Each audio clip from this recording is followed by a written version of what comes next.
नमस्कार दोस्तों, ocean network में आपका स्वागत है। मैं हूं ओमकार चौधरी। जयपुर में क्या हो रहा है? इस समय लगभग हर टेलीविज़न चैनल की स्क्रीन पर वही तमाशा दिखाई दे रहा है, जिसके लिए कांग्रेस जानी जाती है। पहली बात तो ये है कि वैसे ही कांग्रेस का सफाया हुआ पड़ा है, पूरे देश से ही। और जहाँ-जहाँ वो अभी सत्ता में बची है और जहाँ-जहाँ तो मैं ऐसे कह रहा हूँ जैसा देश के अधिकांश राज्यों में वही हो, केवल राजस्थान और छत्तीसगढ़ में उसके मुख्यमंत्री हैं, झारखंड में और तमिलनाडु में वो छोटे भाई की भूमिका में है।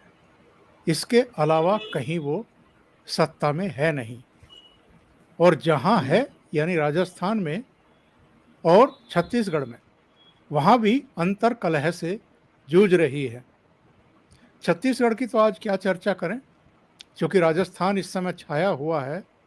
7 बजे विधायक दल की बैठक होनी थी, जिसमें जो केंद्र से भेजे गए थे यानी 10 जनपद से भेजे गए थे, मल्लिकार्जुन खड़गे और अजय माकन, उन्होंने 7 बजे विधायक दल की बैठक बुलाई थी। यह लगभग तय माना जा रहा था कि ऊपर से दिशा निर्देश हैं कि सचिन पायलट को विधायक दल का नेता चुना जाएगा, उनको अशोक गहलोत की जगह मुख्यमंत्री का पद संभालना है।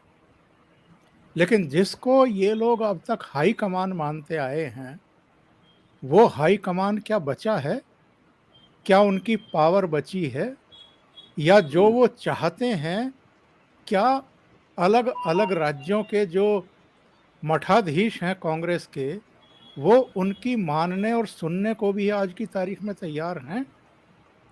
और ये एक यक्ष प्रश्न है कि जिन अशोक गहलोत को 10 जनपद परिवार कांग्रेस का राष्ट्रीय अध्यक्ष बना करके जयपुर से दिल्ली लाना चाहता है, वही अशोक गहलोत अब सचिन पायलट की राह में सबसे बड़ा रोड़ा बनकर के खड़े हो गए हैं।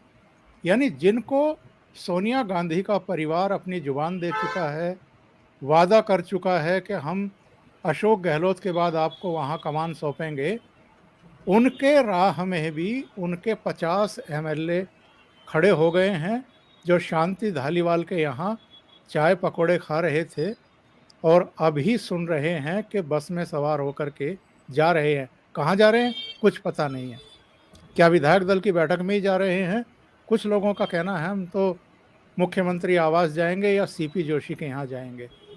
यानी 7 बजे से पर्यवेक्षक इंतजार कर रहे हैं और विधायक अभी भी वहाँ जाकर के बैठक में हिस्सा लेकर के जो ऊपर से आदेश हैं, उनकी पूर्ति करने को तैयार दिखाई नहीं दे रहे हैं। उनका मूड कुछ और है और ये मूड क्यों बदला हुआ है, ये हमें और आपको ज़्यादा माथापच्ची करने की ज़रूरत नहीं है। सीधा मतलब ये है, अशोक गहलोत किसी भी हालत में सचिन पायलट को राजस्थान का मुख्यमंत्री स्वीकार करने को तैयार नहीं हैं। और जो कांग्रेस का वास्तविक रूप है, जो वास्तविक संकट और अंदरूनी कलह है, एक बार फिर हम इस समय टेलीविज़न स्क्रीन्स पर देख रहे हैं। इस पर चर्चा करने के लिए मेरे साथ खास मेहमान जुड़ रहे हैं लखनऊ से, जाने माने पत्रकार, बहुत ही सीनियर वीरेंद्र नाथ भट्ट। भट्ट साहब, बहुत स्वागत है आपका। नमस्कार। राजस्थान में जो कुछ आप देख रहे हैं, ये क्या कहेंगे इस दृश्य पर जो कुछ इस समय पूरे देश के लोग देख रहे हैं? देखिए, आपने अब अपने ओपनिंग रिमार्क में आधी बात तो कही दी है। कांग्रेस अभी इस बात को मानने को तैयार नहीं है कि कांग्रेस में अब हाईकमान युग समाप्त हो चुका है। कांग्रेस का हाईकमान अब अब इतना सशक्त नहीं है कि वो अपने मुख्यमंत्रियों को इस्तीफा देने को मजबूर कर सके। अशोक गहलोत ने लगातार ये संकेत दिए हैं कि वो मुख्यमंत्री पद नहीं छोड़ना चाहते हैं। वो कांग्रेस अध्यक्ष तो बनने को तैयार हैं, लेकिन वो मुख्यमंत्री पद को नहीं छोड़ना चाहते हैं। और वास्तव में आज जो जयपुर में हो रहा है, वो कांग्रेस के अंदर एक बड़े संकट का एक सिम्टम है, एक लक्षण है। जो कांग्रेस जो है लगातार 2014 से सत्ता से बाहर होने के बाद लगातार सच्चाइयों से मुंह चुरा रही है, जो ग्राउंड रियलिटी है उससे मुंह चुरा रही है। 2018 में राजस्थान में, मध्य प्रदेश में, छत्तीसगढ़ में उसकी सरकार बन गई। 2018 मई में उसने सुप्रीम कोर्ट में लड़ाई लड़ने के बाद कर्नाटका में सरकार बना ली। उसके बाद कांग्रेस को ये आत्मविश्वास आ गया था कि वो बीजेपी से लड़ सकती है, लेकिन आपने देखा कर्नाटका में, मध्य प्रदेश में कुछ दिनों में सरकार चली गई और वहां बीजेपी सत्ता में वापस आ गई।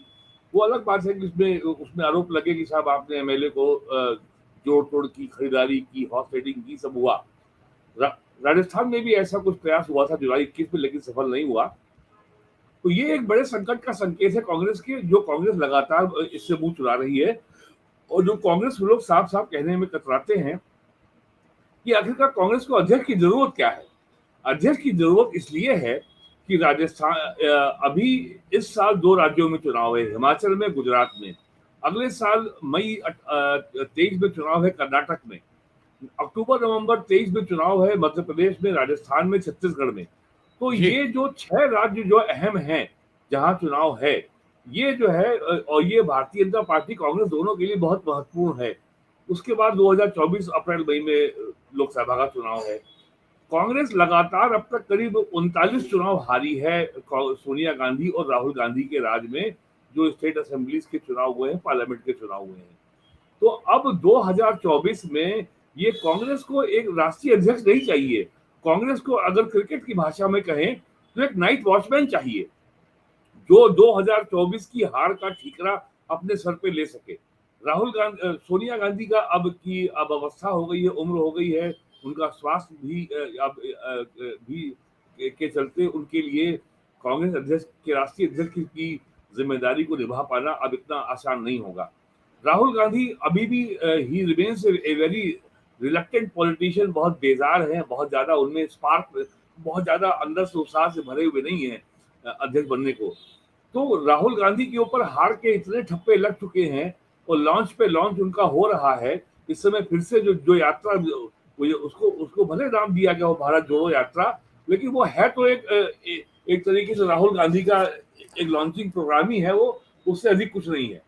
तो कांग्रेस का जो संकट है, कांग्रेस सच्चाइयों से आंख मिलाने को तैयार नहीं है। जो एक अंग्रेजी में कहावत है, to catch the bull by horns. Congress को सीधे सीधे मानना होगा हमारे अंदर ये कमी है, जिसको ये मानने को तैयार नहीं है। और टीवी चैनलों में लगातार चर्चा हो रही है कि साहब वो हमारे यहाँ कांग्रेस में ज्यादा डेमोक्रेसी है, बीजेपी में कम है, हमारे यहाँ ज्यादा इंटरनल डेमोक्रेसी है। तो देखिए साहब जो है 1998 में जो जितेंद्र प्रसाद जी इलेक्शन लड़ गए थे सोनिया गांधी के खिलाफ, उसके बाद जितेंद्र प्रसाद जी का क्या हुआ, वो उसका उनका क्या हश्र हुआ, इसकी चर्चा वो लोग नहीं करना चाहते। खैर वो अलग हिस्सा है। लेकिन कांग्रेस में जो संकट है वो लगातार गहरा रहा है और कांग्रेस के सामने अब अस्तित्व का संकट है। It's an existential crisis. Congress इस देश के पॉलिटिकल नैरेटिव से लगातार उसका स्थान कम होता जा रहा है।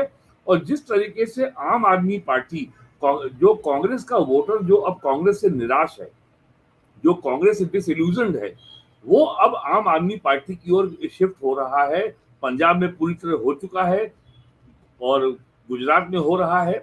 और हालांकि हिमाचल में आम आदमी पार्टी बहुत जोर नहीं लगा रही है, उसका सारा फोकस है कि वो गुजरात में 6% 8% वोट शेयर उसका हो जाए और 10 से 15 उसकी सीटें आ जाए, ताकि उसको राष्ट्रीय पार्टी का दर्जा मिल जाए। तो कांग्रेस अभी अपनी जिन राज्यों में बाईपोलर पॉलिटी है, जैसे पंजाब में थी, या जैसे राजस्थान में, या जैसे गुजरात में है, या हिमाचल है, भारतीय जनता पार्टी और कांग्रेस दो ही में मुकाबला होता है, हिमाचल में भी, गुजरात में भी और राजस्थान में भी। तो आम आदमी पार्टी जिस तरीके से कांग्रेस जो, और राजनीति में कहा जाता है यहाँ वैक्यूम नहीं होता, अगर आप काम नहीं करेंगे तो दूसरा आ जाएगा। वही स्थिति गुजरात में हो रही है, वही स्थिति हिमाचल में हो रही है, वही स्थिति पंजाब में हो चुकी है। तो कांग्रेस को अभी भी लगता है कोई चमत्कार होगा, हम अपना नेता बदल देंगे और या लोग बीजेपी से नाराज हो जाएंगे तो वो हमको वोट देंगे और हमको घर बैठे सत्ता में भेज देंगे। तो जयपुर में जो हो रहा है, ये कांग्रेस के अंदर जो एक लॉन्ग सिमरिंग क्राइसिस है, जो पुराना जो एक घड़ा जो है एक संकट का, उसको इन्होंने कभी ध्यान नहीं दिया। और जिस तरीके से भारतीय जनता पार्टी ने नरेंद्र मोदी के दौर में पिछले अब ये 9वां साल है, राजनीति 24/7/365, ये इतना गंभीर, इतने कठोर परिश्रम का काम है। कांग्रेस ने आज भी इसको नहीं माना है। ये आज भी वही इंदिरा गांधी और राजीव गांधी के युग में चल रहे हैं कि साहब हम तो हाईकमांड हैं और जनता नरेंद्र मोदी से बहुत नाराज होगी और हमको वोट दे देगी। पहले उनको उम्मीद थी 2016 नवंबर में जब नोटबंदी हुई थी, शायद यूपी में हमको मिल जाएगा, जनता बहुत नाराज है। फिर मार्च 20 में आ गया पैंडेमिक, महामारी आ गई, कोरोना, लॉकडाउन हुआ, लोग परेशान हुए, आर्थिक स्थितियों को बहुत धक्का लगा। फिर उनको लगा अब उससे हो जाएगी, वो भी नहीं हुआ। उसके बाद भी इलेक्शन यूपी में हुआ, बीजेपी की सरकार बनी। वेस्ट बंगाल में इलेक्शन हुआ, बीजेपी की बहुत शानदार परफॉर्मेंस रही, 70 के ऊपर उनके विधायक जीते। उसके बाद जो है अब जो यूक्रेन वॉर के चलते जो इन्फ्लेशन है, तो जो थोड़ी महंगाई है वो ग्लोबल है। वो कोई जो महंगाई अगर है और बिल्कुल है, वो यूक्रेन वॉर की वजह से है। फर्टिलाइजर महंगा हुआ है, ग्लोबल सप्लाई चेन ध्वस्त हो गई है, ग्लोबल सप्लाई चेन बहुत बुरी तरह डिस्टर्ब हुई है। और शिपिंग का जो इंश्योरेंस है वो बहुत बढ़ गया है, शिपिंग का फ्रेट बढ़ गया है। भारत सरकार का जो फर्टिलाइजर का बजट था वो मात्र 17,000 करोड़ रुपए था ये 2021-22 में, तो 22-23 के लिए आज वो 1.5 लाख करोड़ रुपए से ऊपर हो गया है, केवल फर्टिलाइजर सब्सिडी की वजह से। यूक्रेन की वॉर की वजह से फर्टिलाइजर बहुत महंगा हो गया है। तो कुल मिलाकर के कांग्रेस को ये एक मानना होगा कि ये एक पॉलिटिकल प्रॉब्लम है, ये संगठन की प्रॉब्लम है। हेमंत बिस्वा शर्मा आसाम का मुख्यमंत्री आपसे मिलने आया दिल्ली में, हेमंत का वो तो मिनिस्टर थे, लेकिन राहुल गांधी अपने कुत्ते से खेलते रहे, उनके वहां मिलने का समय नहीं था। आज भी कांग्रेस के तमाम नेताओं की शिकायत ये है कि साहब उनसे मिलने का समय नहीं मिलता।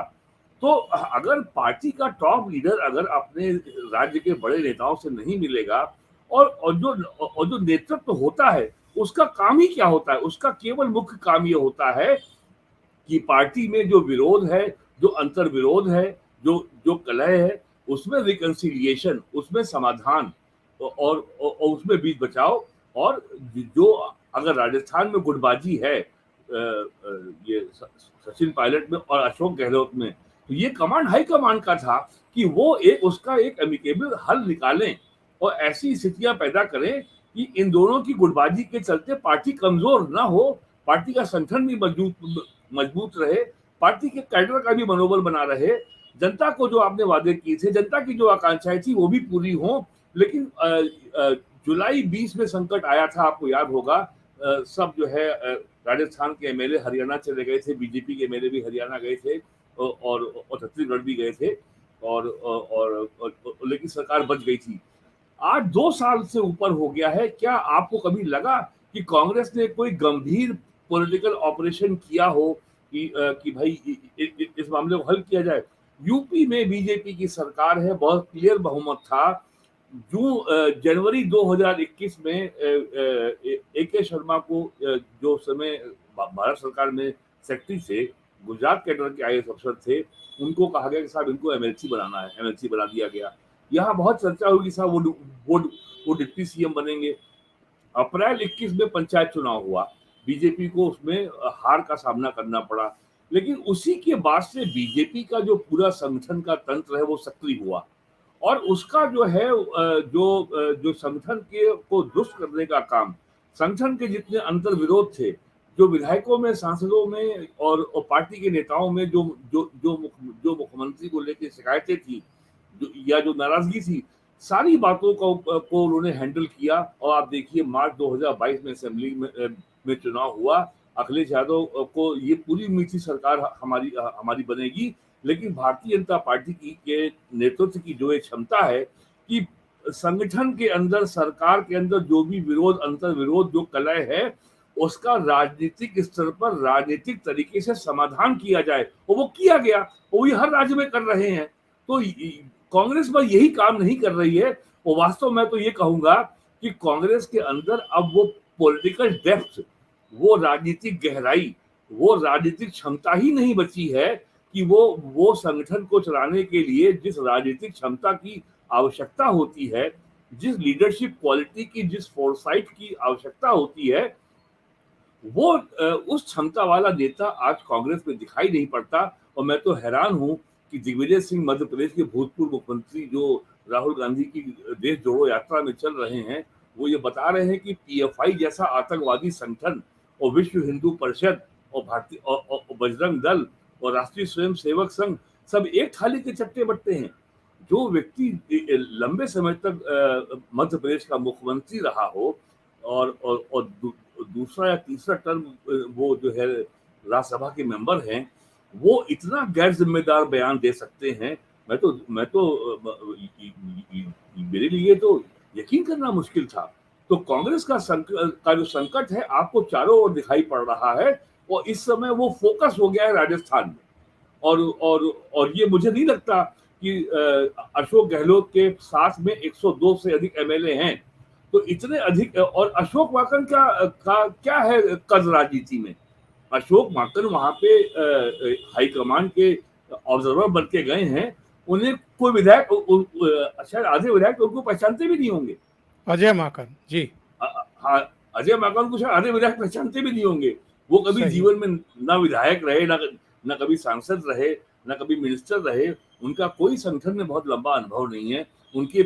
उनका राजनीति में कोई प्रूवन ट्रैक रिकॉर्ड नहीं है। तो कौन मानेगा कौन है ये अजय माकन? तो शीला ये दीक्षित, शीला दीक्षित के सहयोगी रहे थे, उनके जी, जी।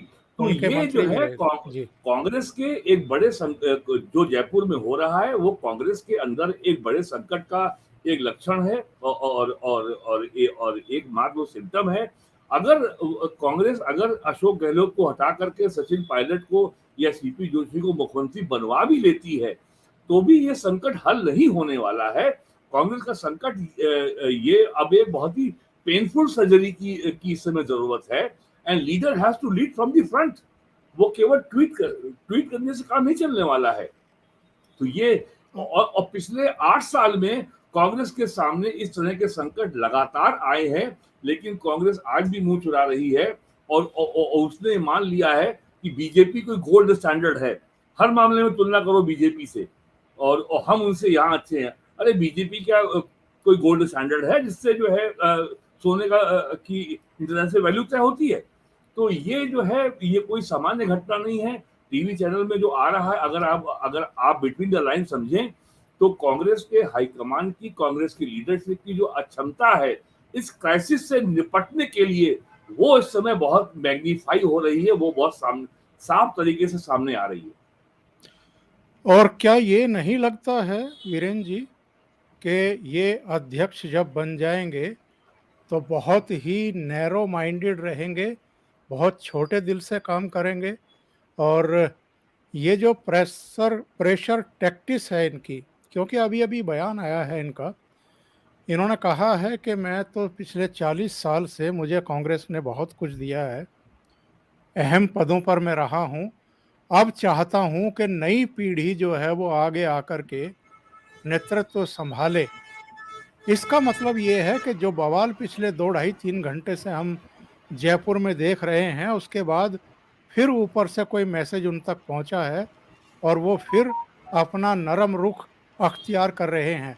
लेकिन ये तो बिल्कुल खुली आंखों से हम देख रहे हैं कि वो एक प्रेशर बनाए रखना चाहते हैं राजस्थान की नई लीडरशिप पर भी, और जिसको हम कांग्रेस हाई कमान कहते हैं उसके ऊपर भी। देखिए, अशोक गहलोत को ये बात अच्छी तरह मालूम है कि अगर वो राष्ट्रीय अध्यक्ष बन भी गए, तो जो राहुल गांधी के सबसे खास सिपहसालार हैं, जिनकी वजह से कांग्रेस में G23 बना, ग्रुप ऑफ 23 बना, KC Venugopal, he is a real boss. संगठन के वो बॉस हैं कि और राहुल गांधी की जो चौकड़ी है, जिसको अंग्रेजी में कोठरी भी कहते हैं, उसके कभी भी अशोक गहलोत राष्ट्रीय अध्यक्ष के तौर पर राहुल गांधी की जो कोठरी है, उससे इंडिपेंडेंट होकर कभी कोई काम नहीं कर पाएंगे। ये उनको अच्छी तरह मालूम है। और कांग्रेस में हाईकमांड में राहुल गांधी, सोनिया गांधी, प्रियंका गांधी, इन तीनों के रहते, जिस तरीके से कांग्रेस के टॉप लेवल पे जो लुटियन दहली है, जो दिल्ली का अंग्रेजी बोलने वाला अभिजात वर्ग है, जो इलीट क्लास है, वो कभी भी अशोक गहलोत को एक्सेप्ट नहीं करेगा। तो अशोक गहलोत का जो भी स्टेचर है वो इसलिए है कि भाई वो पहले मुख्यमंत्री रहे हैं और वो केंद्रीय मंत्री रहे हैं। लेकिन कांग्रेस दिल्ली के पावर स्ट्रक्चर में, कांग्रेस के पावर स्ट्रक्चर में अशोक गहलोत कोई प्रभावी भूमिका निभा पाए, इस इसमें इसमें मुझे बहुत बहुत गहरा संदेह है। और ये जो आप बता रहे हैं कि जो उनका ये बयान आया है, इसका मतलब ये जो हाईकमान के भी प्रयास जारी हैं कि भाई कुछ हो जाए ताकि हम लगे हम हाईकमान हैं।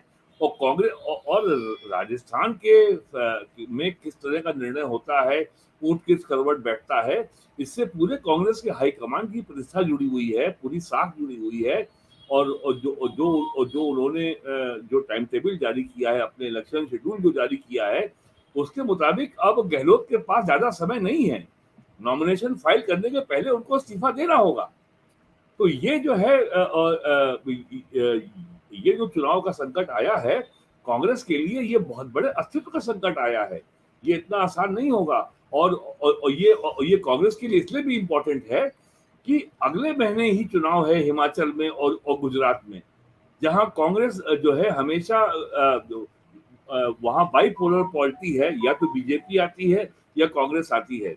मामला केवल कांग्रेस का नहीं है, मामला कांग्रेस का सब कुछ दांव पे लगा है, गुजरात में भी और हिमाचल प्रदेश में भी। और अगले वर्ष मई में कर्नाटक में चुनाव है। और ये सारे पॉलिटिकल ऑब्जर्वर्स जो रिपोर्ट्स आ रही हैं बेंगलोर से, उसमें साफ कहा जा रहा है कि राहुल गांधी ने, प्रियंका गांधी ने जिस तरीके का मैसअप किया था पंजाब में, और चुनाव से 6 महीने पहले हटा दिया कैप्टन अमरिंदर सिंह को और वहां चन्नी को बिठा दिया। अगर कांग्रेस हाईकमांड ऐसी कोई हिमाकत कर्नाटक में नहीं करेगा तो कांग्रेस बहुत अच्छी पोजीशन में है कर्नाटक में बीजेपी को चुनौती देने की। तो ये मामला केवल राजस्थान नहीं है, ये पूरा जो है ये अक्टूबर नवंबर में जो 2 राज्यों में चुनाव है और जो 23 में चुनाव लगे हैं, जिसमें कांग्रेस का भविष्य बहुत क्लोजली जुड़ा हुआ है। ये उससे जुड़ा मामला है वो। और अल्टीमेटली ये तय करेगा राजस्थान का संकट किस तरह से हल होता है कि 2024 में कांग्रेस की क्या स्थिति होगी। क्या वो मेन चैलेंजर होगी बीजेपी को, नरेंद्र मोदी को? क्या जो बाकी विपक्ष है, जैसे नीतीश कुमार हैं, शरद पवार हैं, आजकल नीतीश कुमार बहुत जो है देश का दौरा कर रहे हैं, आज भी वो हरियाणा आए हुए थे, क्या वो कांग्रेस के पीछे चलने को तैयार होंगे? तो ये मामला केवल एक राज्य के मुख्यमंत्री का नहीं है, ये 23 में 24 में राष्ट्र की राजनीति की भूमिका किस दिशा में जाने वाली है, उसमें कांग्रेस की क्या भूमिका होने वाली है, ये इसमें तय होने वाला है। राजस्थान के मुख्यमंत्री के का जो भी निर्णय होता है आज या कल जयपुर में। बिल्कुल सही कह रहे हैं आप। और ऐसा लगता है कि कांग्रेस का संकट टालने के लिए, और जो असंतोष है और जो आरोप है इस परिवार पर कि सर्वे सर्वा बस गांधी परिवार बने रहना चाहता है, संगठन पर वर्चस्व बनाए रखना चाहता है, उससे मुक्ति पाने के लिए किसी नॉन गांधी नेहरू परिवार के व्यक्ति को राष्ट्रीय अध्यक्ष बनाने की एक कवायद चल रही है या दिखावा चल रहा है। सब जानते हैं 2004 में क्या हुआ केवल था। राहुल गांधी के ऊपर मई 2024 में लगातार तीसरी भी हार का जिम्मेदारी ना आए। उनको केवल एक नाइट वॉचमैन चाहिए, उसके बाद कह देंगे साहब ये तो गहलोत साहब की जिम्मेदारी, राहुल गांधी क्या करें, और उसके बाद राहुल गांधी आ जाएंगे। ये सारा जो जो अध्यक्ष के चुनाव का नाटक केवल इसलिए हो रहा है। अभी 18 राज्यों के चुनाव होने हैं 2024 तक। तो कौन सिर पकड़ा जाए जिसके ऊपर ठीकरा फोड़ा जाए हार का, बस यही कवायद है 10 जनपद बस की। बस बस बस यही कवायद है। और इसको बड़े बड़े इसमें जो है कांग्रेस के अंदर इनर डेमोक्रेसी के इतिहास के बारे में बड़े बड़े ग्रंथ लिखे जा रहे हैं टीवी चैनलों पे, लेकिन उनका कोई उतना मतलब नहीं, वो एकदम अर्थहीन है। वीरेन जी, बहुत बहुत धन्यवाद आपका जुड़ने के लिए और इतने महत्वपूर्ण विषय पर बहुत बहुत चर्चा धन्यवाद करने सर। के लिए। Thank you so thank you much. Sir. नमस्कार। नमस्कार।